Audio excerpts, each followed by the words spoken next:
Sudah selesai hari ini, ada 25 pertanyaan yang dilaporkan adalah pasal 207, 217 dan 335 KUH pidana.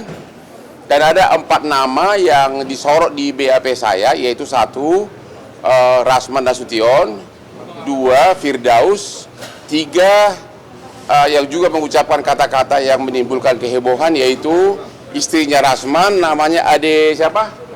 Ade Suryani, dan juga kuasa hukumnya yang cewek yang mak-mak itu siapa? Elida Neti. Jadi ada 4 orang, Rasman, Firdaus, Elida Neti, dan Ade Suryani. Oke? Hal yang paling menyedihkan di sini dan yang sangat yang membuat perhatian khusus dari penyidik adalah semua kata-kata penghinaan, kata-kata kotor yang diucapkan terhadap majelis hakim dan pengadilan itu disiarkan secara live dari mulai awal sidang sampai akhir, termasuk kata-kata koruptor, tidak bisa ganti. Terus masih ada lagi kata-kata yang tidak pantas diucapkan oleh istrinya Rasman, sama juga Adila Neti, dan juga waktu penyidik melihat jelas naiknya si Firdaus ke meja, tidak ada yang maksa, benar-benar sukarela, dan juga tidak ada sama sekali alasan dia gara-gara si Rasman katanya mau dicekek atau mau apa, itu tidak ada, karena videonya ada semua. Jadi saya pun sebagai warga Indonesia menghimbau kepada Bapak Kapolri, karena ini tindakan pertama dalam sejarah peradilan di seluruh dunia, bukan hanya di Indonesia, di mana di depan hakim, depan meja sidang berani mengatakan koruptor, dan juga naik ke meja sidang dengan seolah-olah jagoan begini gaya Firdaus, agar Bapak Kapolri menerapkan pasal 335, karena itu salah satu dari 3 pasal itu pasal yang bisa dilakukan penahanan, perbuatan tidak menyenangkan. Menurut KUH pidana itu walaupun ancaman hukumnya di bawah 5 tahun, tapi dikecualikan, bisa ditahan. Ya, kalau ini orang tidak ditahan, ini benar-benar wibawa hakim dan upaya hukum dan upaya pengadilan sangat runtuh. Bahkan juga dibahas sesudah peristiwa 6 Februari 2025 di persidangan itu. Dari mulai tanggal 7 Februari sampai hari ini, itu orang berdua terutama si Firdaus masih membuat video-video yang menghina aparat. Terutama misalnya ada video dia yang mengatakan bahwa kalau saya jadi ketua Mahkamah Agung, saya akan pecat-pecat itu yang hakim miskin, apa kan dia bilang, hakim siapa? Miskin iman. Terus jaksa-jaksa akan, pokoknya seolah-olah semuanya miskin iman. Jadi itu semua hal-hal yang memberatkan. Jadi sekali lagi, kalau ini tidak ditahan, maka hati rakyat Indonesia akan sedih, karena semua penghinaan itu dari mulai awal sidang sampai akhir disiarkan live oleh TikTok yang sudah dibawa oleh Rasman Nasution. Justru karena nafsunya itu tidak bisa menyiarkanlah, karena sidang ada keputusan hakim sidang tertutup, makanya dia super marah. Begitu lengkapnya super tim medsos dia bawa, lengkap dengan puluhan bodyguardnya. Ya, waktu mulai sidang dia sudah kuasai semua kursi persidangan, mungkin agar pada saat live bisa teriak-teriak gitu loh, ya, bisa teriak-teriak. Kemudian pada saat si Elida Neti, termasuk juga si istrinya Ade Suryani mengucapkan kata-kata yang sangat tidak pantas di persidangan yang menyerang hakim juga. Itu kalau itu sempat live semuanya, termasuk kata-kata si Rasman yang mukul-mukul meja. Semua telah membujuk dia untuk sampai ada Kapolres, ada Kasaserse, ada aparat hukum, ada petugas keamanan persidangan, panitera kepala, sampai ketua majelis itu tertuduh begitu. Koruptor tidak bisa ganti hakim. Itu disiarkan secara live melalui TikToknya itu sangat menyedihkan, karena biar bagaimanapun kita ingin pengadilan kita itu jangan terhina begitu. Jadi yang dihina majelis hakim, pengadilan kita dan seluruh rakyat Indonesia. Jadi kalau ini nggak ditahan orang seperti ini, maka gimana ya, orang pencuri kayu, pencuri buah aja sering ditahan sama pencuri ayam, ya. Sidang itu kan abang tidak sidang. Apa? Abang sidang itu kan ini pemicunya karena sidang tidak boleh tertutup gitu. Menurut abang sidang itu harus tertutup atau tidak? Karena kan sudah jelas dakwaan terhadap dia itu kan dakwaan karena dia memposting 11 kali dalam dia punya IG, Hotman itu pelaku kejahatan seks, kelainan seks. Berarti kan tuduhan itu kan harus bisa dibuktikan di persidangan. Kalau sudah menyangkut seks, itu apa itu? Asusila bukan? Orang bodoh juga tahu itu asusila. Makanya hakim mengatakan bahwa karena materi persidangan menyangkut asusila, undang-undang mengharuskan. Bukan apa kata hakim, undang-undang mengharuskan harus tertutup. Langsung dia panik karena sudah disiapkan tim medsos dan semuanya, sudah disiapkan begitu banyak orang. Bahkan istrinya pun sudah disiapkan dengan istrinya itu dari mulai awal sidang sampai berakhir. Mulutnya yang paling banyak berteriak-teriak. Mudah-mudahan dia juga segera ditetapkan statusnya mau jadi apa terserah kepada penyidik. Tapi yang paling fokus adalah kalau Rasman dan Firdaus ini tidak ditahan segera, ya, bagaimana pandangan rakyat Indonesia dan rakyat dunia terhadap hakim dan pengadilan kita sudah dihina begitu kasar dengan cara disiarkan live secara TikTok yang sudah dipersiapkan secara matang dengan tim yang komplit. Itu aja. Bang, jadi kedepannya seperti apa sih, Bang? Ya seperti apa? Ya seperti sekarang. Setelah pemeriksaan akan ada panggilan kedua. Bakal ada panggilan yang lain-lain, bakal ada pemeriksaan ahli. Menurut penyidik 3 hakim sudah di BAP juga, sudah selesai. Ini benar-benar sangat cepat. Bang, hari ini minta maaf ya Bang ke Mahkamah Konstitusi. Ya. Abang untuk minta maaf seperti apa Bang? Kalau untuk Rasman dari Hotman, lu kasih berlian lebih mahal dari berlian gua pun nggak akan minta maaf gua. Kalau gua dikasih bukit uranium 700 ton, gua mikir-mikir. Tapi itu kan lawakan yang Percaya nggak, Bang? apa? Tikus di got saya aja nggak percaya. Jangankan gua, tikus di got saya nggak percaya bahwa dia punya uranium yang bisa menghidupi ratusan tahun dunia lagi, ya.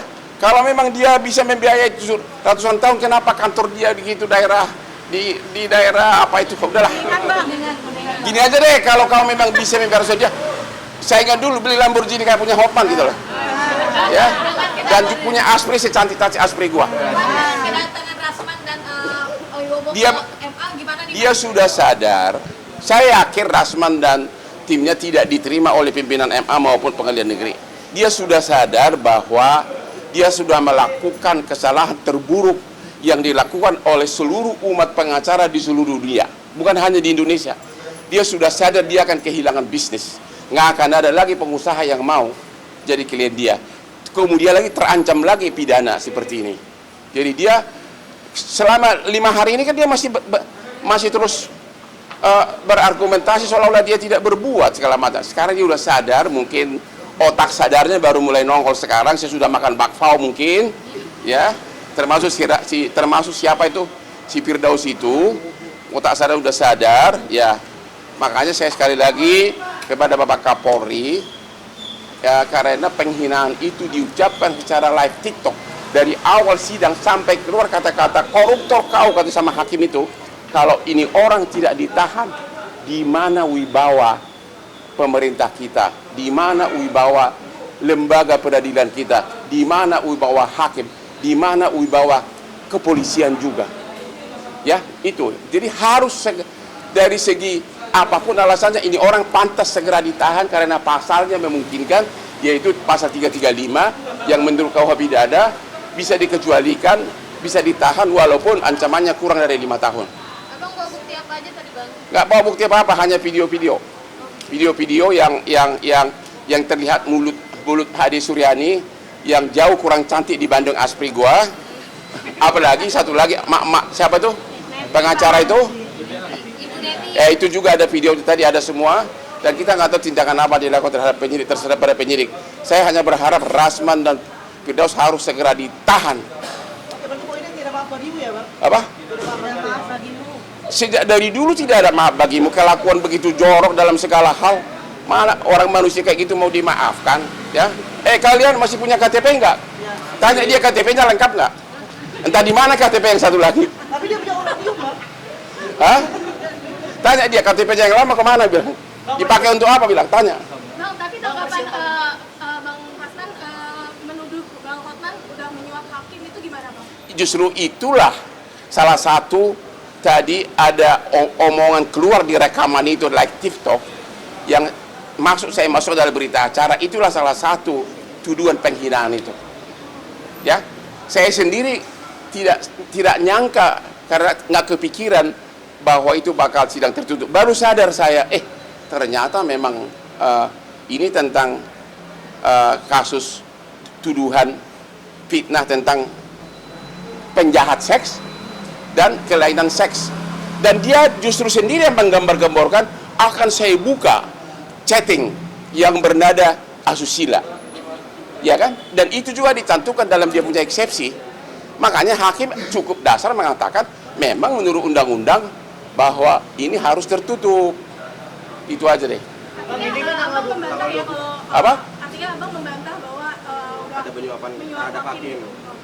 Pret, itu jawabannya. Tanggal 20 sidang selanjutnya gimana Bang? Tanggal 20 sidang. Makanya aku datang itu dengan tenang. Mungkin dia yang bikin panas itu sesudah sidang ditunda gara-gara sudah tidak kondusif. Terus hakimnya meninggalkan ruang, aku dengan tenang begini. Persis kayak Mr. Bean. Kalau begitu berdiri langsung gitu.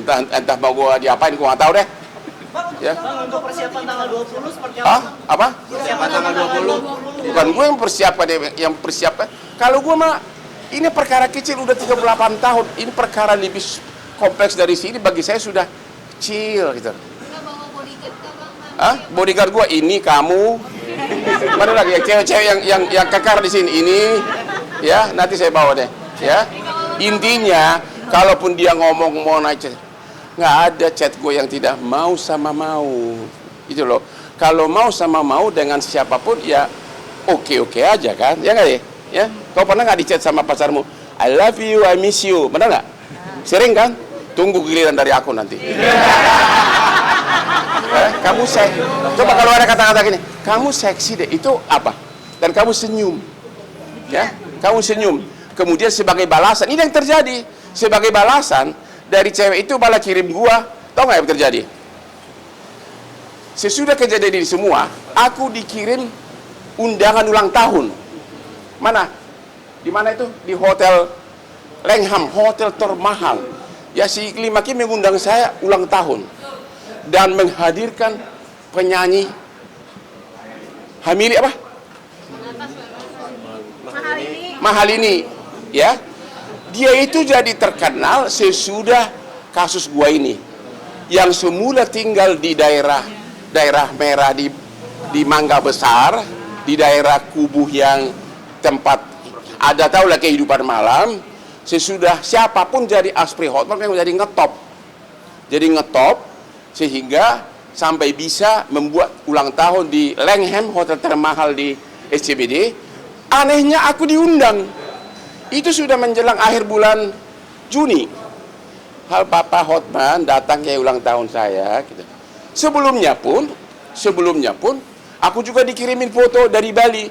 Dia main organ hanya sekitar pakai BH doang, ya. Dan aku jawab dengan, aku kangen deh. Di mana di situ pelecehannya? Mau sama mau. Oh, makanya nanti malam saya akan kirim sama kamu, I miss you darling. Ya, kalau dia langsung, oh mimpi Lamborghini nih. Jadi makanya waktu sidang itu saya benar-benar ketawa. Ini mau ngomong apa gitu loh? Karena Hotman tidak mungkin melakukan perbuatan yang keji. It's impossible. Saya tahu dengan kesuksesan gua, dengan banyaknya wanita ngefans sama aku seluruh Indonesia, saya tidak mungkin memaksa cewek apapun. Paling-paling I miss you cantik deh, ya. Dibalas dengan kiriman foto yang sangat seksi. Itu namanya mau sama gue gitu loh. Ya. Berarti Bang, Apa? tersebar Bang. lupa kulitnya. Siapa? Ya terserah kalian, tapi gara-gara aku lah, gara-gara dia mengetok masuk TV lah, sehingga dia benar-benar sampai sekarang ekonominya super makmur, ya. Ya, pertama saya dengar dekat dengan salah seorang sultan dari Malaysia, langsung bayangkan bisa menyewa siapa tadi artis tadi? Di Langham, hotel terkenal. Habis itu pernah saya ketemu dia di Atlas Bali, ya, di Atlas Bali dia bagi-bagi duit 100.000, cung. Hah? Tapi biarkanlah dia sukses. Cuma ini di frame, direkayasa oleh si Rasman untuk membalaskan dendamnya sama aku. Ini karena dendam. Lu tau gak dendam kenapa? Dia itu dipecat oleh Richard Lee sebagai pengacaranya dalam kasus di Polda lawan Kartika Putri. Dia dipecat di situ kan. Beberapa hari sesudah Richard Lee mecat dia, Richard Lee datang ke kantor saya untuk membuat postingan tentang skincare karena aku dikasih saham dan perlu promo. Jadi mulai makan promo. Begitu sudah promo, besoknya si botak ini telepon saya, "Kamu rebut klien gua ya?" "Enggak, gua nggak rebut," saya bilang. Jadi dia itu habis itulah dia bina terus, musuh-musuh gue dikumpulin, mulailah ngomong terus di media, termasuk sama Hotma Sitompul, dia ajak makan di rumahnya, semuanya ngata-ngatain gue. But I don't care, it's a cake, it's a small cake. Yang gue bikin marah itu adalah yang dibilang ke saya penjahat seks. Gue penjahat seks, ceweknya yang mau sama aku nggak pada penjahat. Ya. Coba dari 10 cewek di sini saya yakin 9 mau sama aku. Apa? Ya itu dia, itu sebenarnya isinya itu. Kalaupun ada chattingan sama cewek, itu bukan penjahat. Penjahat itu kan melakukan tindak pidana, memerkosa, pedofil, ya kan?